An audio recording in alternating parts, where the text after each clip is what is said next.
Today, Deb's doing that with the Lakewood Toastmasters. We're going to talk about how Toastmasters can be an essential tool to help you amp up your personal and professional lives.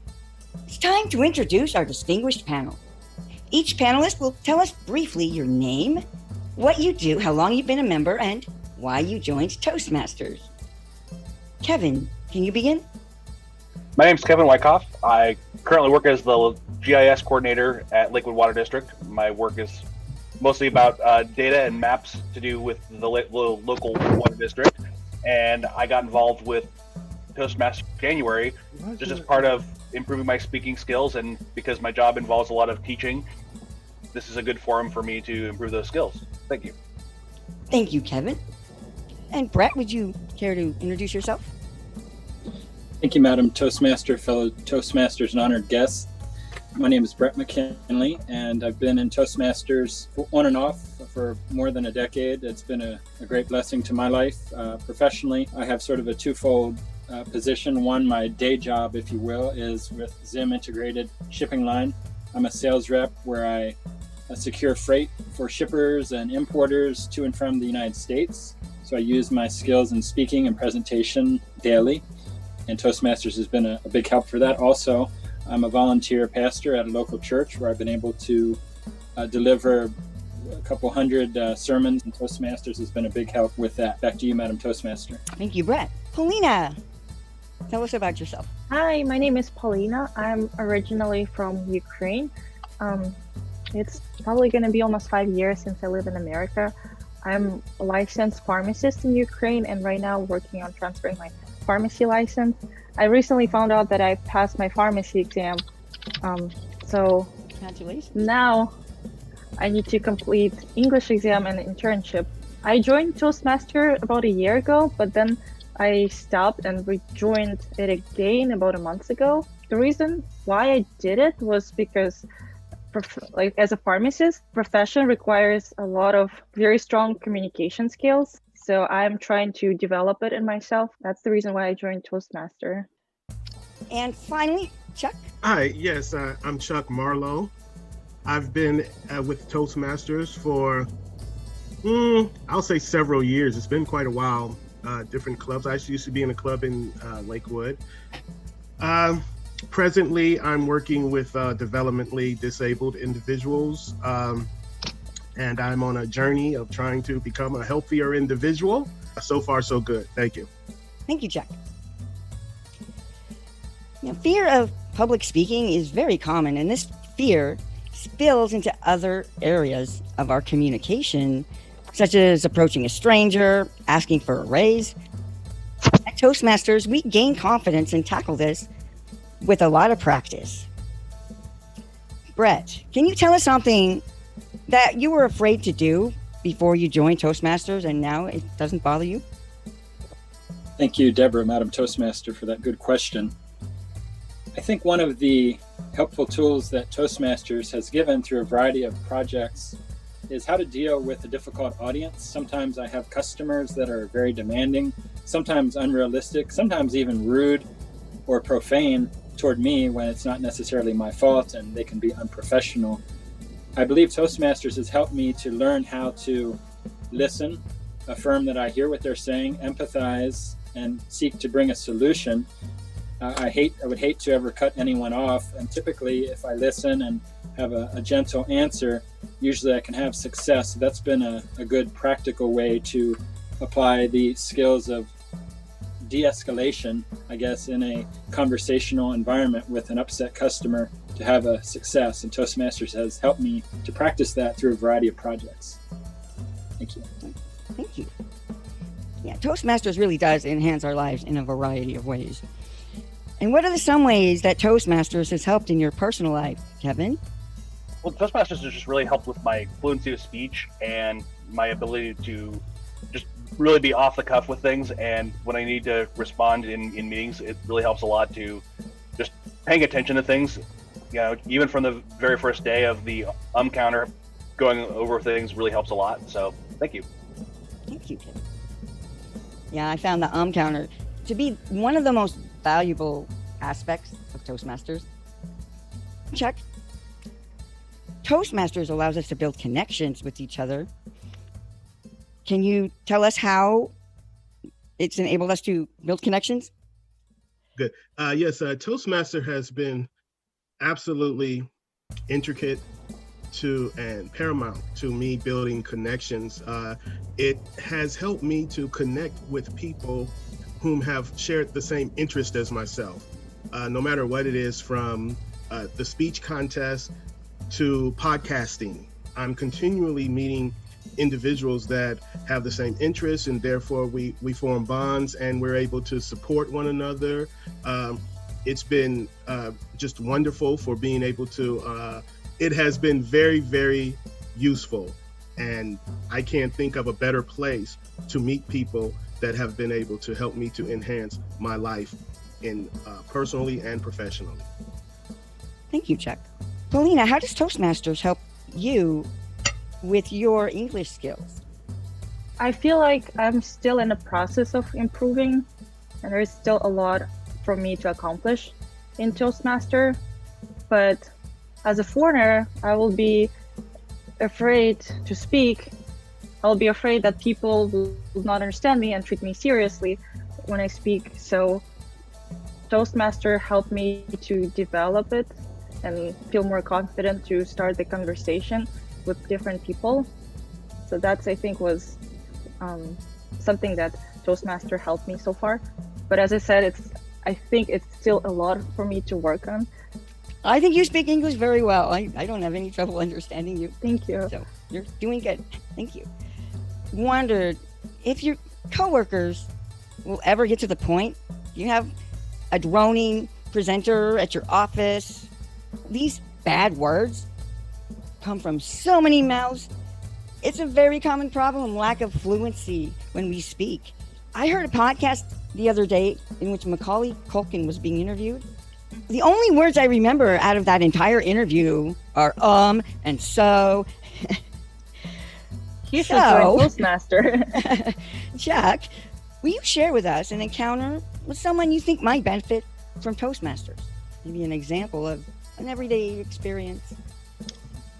Since I started doing Toastmasters, I've been speaking with my wife and trying to relay the benefits that I'm gaining from being a part of Toastmasters. One of the examples is, even in our everyday conversations, Toastmasters has taught me to be able to express what I'm trying to say confidently. A lot of times I personally feel that people tend to stutter or get their thoughts mixed up and kind of lose track of the direction that they're trying to go. And there was those type of communication barriers that my wife and I were experiencing just on an everyday basis. I've tried to explain to her how Toastmasters could benefit her personally in being able to express herself a little bit more directly, a little bit more clearly, as she has taken notice in myself and been able to say, you know, I really enjoy talking to you now. You seem to understand the dynamics of conversation, the dynamics of articulating a thought, then listening to make sure that the other person understands the thought, and then reassuring them or reaffirming to them that you understand that they understand, and just going through that whole 4-part series of good communication. So for me, that would be an example of how Toastmaster has helped me to become a better speaker. And in addition to that, my wife is now, following suit. So we have wonderful, wonderful conversations now between the two of us. Thank you. That's awesome. Thank you, Chuck. It's not just about speaking in public. And in fact, I don't think most of us do that outside of Toastmasters even. Paulina, what is your favorite part of Toastmasters and why? It's hard to say. All the parts of it are interesting and self-developing, but probably table topics. I like the idea that you don't really know what you will be asked, and you have to think right away and figure out what to say and make sure it's grammatically correct and coherent. So I think that is my favorite part. And Kevin, what is your favorite role in Toastmasters? The table topics master is one of the funner parts, just because it's less about the marking things down and taking notes, which I'll admit I'm terrible at, and at the same time it's more that creative side of things, of kind of coming up with things and anticipating, where people can kind of go with things, and being able to give them opportunity to explore things just through their speaking. And so it's always kind of cool to see what people come up with based on these random things that you throw at them. Thank you, Kevin. That's my favorite role, Topics Master. That's my opportunity to have fun and be as creative as I can in coming up with topics. Toastmasters is a life-changing journey that we all take with the support of our fellow members, who we help each other grow in a small and supportive environment. And it's also a great place to learn leadership skills. A good leader must be open to criticism and use the feedback to improve themselves. Now, Brett, how have the skills you've learned in Toastmasters allowed you to develop outside of Toastmasters? Thank you, Deborah, Madam Toastmaster. 2 points that I would share that for leadership. At my previous club, I had a mentor who was a very wise lady and gave me advice on being the president of that club, gave me advice on my career, on job change opportunities, and helped me to, I trust, blossom as a leader. And I was very grateful for that opportunity to be mentored, to grow in my leadership ability.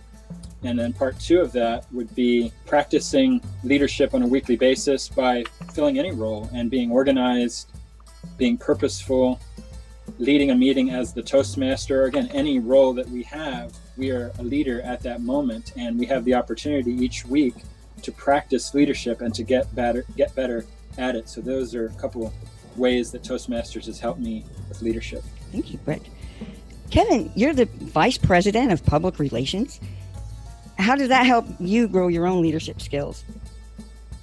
Well, that's given me a lot of opportunities to grow things in just how we approach ourselves to the world at large. And so one of the big things that I've taken on is trying to figure out how to use Facebook as a platform for spreading the word. And I had no idea. I've spent a lot of time myself just endlessly scrolling through things, but there's a whole other side of that I've definitely learned.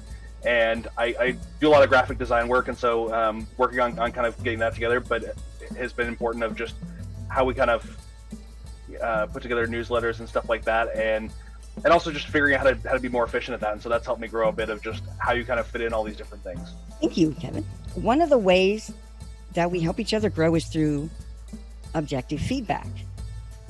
We give a speech and people will evaluate us and tell us what we did right and what we did wrong. Paulina, how does it feel to be evaluated? I only had one speech. I just joined Toastmaster and it was icebreaking speech. So I was new to a club, and shortly after I joined, I decided to prepare a speech about myself. So that first time was a little stressful because I didn't know people well yet, and I did not have much experience speaking like that. So that time was a little nervous. But right now I'm working on my second speech. I feel like my second evaluation will feel much better compared to the first time, and I'll feel much more comfortable. Everyone wishes you the best and trying to help to improve your speaking skills. So the person who gets evaluated should really just pay attention to the things that were told and try to improve. There's nothing stressful in it, just normal learning. Thank you. Kevin, how does it feel to be the evaluator? I don't have a lot of experience with doing really speech evaluations, but at the same time, it's something that it's kind of a weird experience because it feels like it's, for the most part, we're very supportive in this group. And so there's not a lot of room where you're necessarily picking things apart, but at the same time, the whole point is to help each other learn. So one of the things that we do with that is we really being able to dial in and figure out just where those things are and where there's room for improvement. So it's definitely something that I'm continuing to learn about, and it's definitely makes you pay a lot more attention to your own speech when you're really seeing those things that other people. I'm hungry for more feedback. Can you give me a Toastmaster sandwich? Deborah, Madam Toastmaster, I can give you a big sandwich. Positively, this is a great idea that you are helping us do something new and different. Sometimes we get bored of the same old thing. This is, for me, totally outside the box. I've never been part of a panel. It's quite interesting.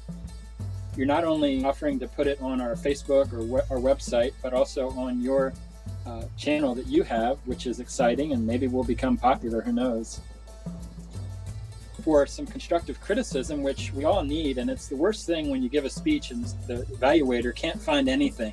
I think we do a disservice to one another if we don't find areas to improve upon. And it is hard, as Chuck said very well, especially on the spot. It can be difficult, but I appreciate that he gave one suggestion. I might add, at the beginning of our meeting, you could ask people, please be sure to mute yourselves. Now, I believe as the hostess, you can mute the speakers, but I noticed a few people got on and they popped up and it had some sounds. Maybe remind people in the Zoom world, please mute yourselves and then unmute when you go to speak. I think we all can be talking and we forgot we were muted. So that's a good reminder there. And that would be my area for suggestions. So the sandwich was some positive and an area for improvement. Thank you, Madam Toastmaster. Thank you, Brett. 30 seconds or less. I want each panelist to tell me what you've gained from your Toastmasters. Paulina? As I said, it was the more confidence in speaking, improving communication skills, and not being afraid to start the communication with a person that I don't know. That's awesome. Thank you, Paulina. I think the biggest thing is just bringing more awareness to how I speak and really thinking through the process has been good. I think that it's also improved my confidence, and it's a whole thing of that I think I've really gotten over my fear of speaking in front of others. I'm a lot more lackadaisical about it than I typically am, and so that's been really interesting. The other just kind of weird thing is that actually just connecting with Tim through this club has been really interesting too, because like yesterday, there's a project that he was working on, and there's kind of a casualness of being able for him to be able to reach out and ask for my help with things, and it's helping his projects along, and it's keeping it from breaking our stuff. So that's been a huge thing, and so those kind of things are really important to being part of Toastmasters. And move on to Chuck. Tell us what your biggest gain has been from Toastmasters. Thank you, Madam Toastmasters. My biggest gain from Toastmasters has been the increase in confidence for public speaking. And I believe truly that has come about from the opportunities to speak. Repetition builds confidence, and knowing that I have a place and individuals that I can talk to weekly, monthly, at my own pace, that will critique me and give me good, positive feedback has increased my confidence tenfold. The ability to be able to speak confidently is immeasurable. There's so many circumstances where that's an important factor. So the greatest benefit that I have gained has been the increase of confidence through repetitious speaking. Madam Toastmaster, it's hard to pinpoint one thing. For myself, I'm thinking of the opportunities when I teach and preach at Pilgrim Bible Church here in Stillicum. I believe you mentioned at the beginning that many of us have a fear of public speaking. I think as a preacher or teacher, I have a fear of misspeaking, of saying the wrong words when I'm seeking to expound the Bible, to teach or preach theologically, morally, dealing with eternal issues. I can't afford to make mistakes in what I'm saying. Not that I'm a perfect speaker at all, but Toastmasters has helped me to, as Chuck mentioned, practice. And Toastmasters is, as we say, a safe place to make mistakes. If I'm going to make a mistake in speaking, I'd rather it be on Tuesday at Toastmasters than Sunday in the pulpit, when I have a very careful and complicated, potentially, topic in dealing with people and their lives. I want to speak accurately and correctly about what the Bible says. So being prepared, practicing, word choice, speaking purposefully, and all that combined to, I trust, to be an accurate speaker. And I think Toastmasters has helped me in that way. Thank you. One final question for the panel. In 30 seconds or less, tell our guests what their next course of action should be, the one thing that our guests should do as a result of attending today. I guess we can start with Brett, since you're already on my screen. Thank you again, Deborah. I hope that our listeners, whether present or in the future, would consider joining Toastmasters. If you would like to improve your leadership, if you would like to improve your communication skills, if you would like to build these beautiful relationships and grow with a team and even get certifications that you can put on your resume, Toastmasters is the cheapest self-improvement organization in the world, as we say. So consider joining our club, joining Thursday Night Live, joining another club so that you can better yourself. Please consider that. Thank you, Brett. Yes, so what I think improving of speaking definitely does not come in one visit of Toastmaster, in one speech. It will not gonna come in 2 speeches or in few visits. It's a skill that you need to practice constantly. I don't know how long it will take for each of us to improve, but I feel like it might take up to a year for improvement. It's constant, like it's consistent work on yourself. And I would agree with Brett about consider joining Toastmaster, because that helps you like constantly work on yourself and become better, because it is a very long process. Thank you, Paulina. And we move on to Kevin. I think the biggest message for our guests is just to join. There's really nothing to lose by being involved in this organization. You spread your social circle and you get involved in people that you wouldn't otherwise be involved with, and really gives you an opportunity to just break out from your kind of typical routine and speak, and just more practice that art of speaking and getting out and kind of putting yourself out there. Very good. Thank you, Kevin. Most obvious would be to join a Toastmasters club. And I think that's been said enough. But something that can be done on a more immediate level for anyone listening, whether it be now or in the future, just stop and assess yourself and ask yourself, do you speak with confidence? Do you articulate exactly the thought that you want to express? If you can answer no to any of those questions, then I think the best move would be to then join Toastmasters. Now, if you have no issues with either of those things, first of all, you would be beating the statistics. And second of all, then there would be no need. But just stop and take an honest self-assessment. Thank you, Chuck. And a big thank you to our 4 panelists, Kevin Wyckoff, Chuck Marlowe, Brett McKinley, and Paulina Pogasova. We had a brilliant discussion, and we're going to move on now to take questions from the audience. Go ahead, Tim. I've been a member of Toastmasters for a while now, and one of the difficulties I have is choosing subject matter for my speeches. So I was wondering if there were any tricks or tips the panel had on choosing a subject for when you're giving a speech or presentation in the club. Brett, do you want to take that one?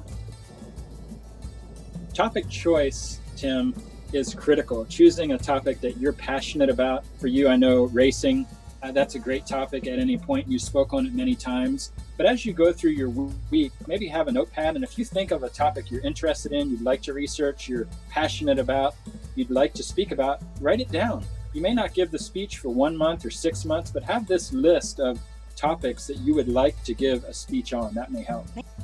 Do we have any more questions? In a virtual platform, what have been some of the biggest challenges and some of the maybe unexpected successes with improving your public speaking? Thank you. That's a very good question that we didn't have a chance to address today. Who wants to volunteer on that one? Kevin. I think that I actually kind of circle back to what Paulina said earlier, that the biggest drawback has really been that there's the lack of body language, and just the fact that, I mean, almost all of us are sitting down. That just, in terms of our ability to speak, that's a whole thing. Or also when we were meeting in public, there's the whole thing of the gavel and the podium, and there's a lot more of the parts to that, versus here we kind of just, unmute ourselves and shift over. On the other hand, as far as benefits, I'd say that the fact that we are all able to get here, it takes a lot less for me to drive across town to attend a meeting. And so that's been a lot better in terms of just my ability to jump from my professional world into the Toastmasters and then back. And also the fact that everybody's staying safe and not, spreading germs around is a big, big plus. So thank you. Thank you. Thank you all for taking part in this wonderful conversation. Deb did that with Lakewood Toastmasters. You should know everything there is to know about how Toastmasters can be a useful tool to amp up your personal and professional lives.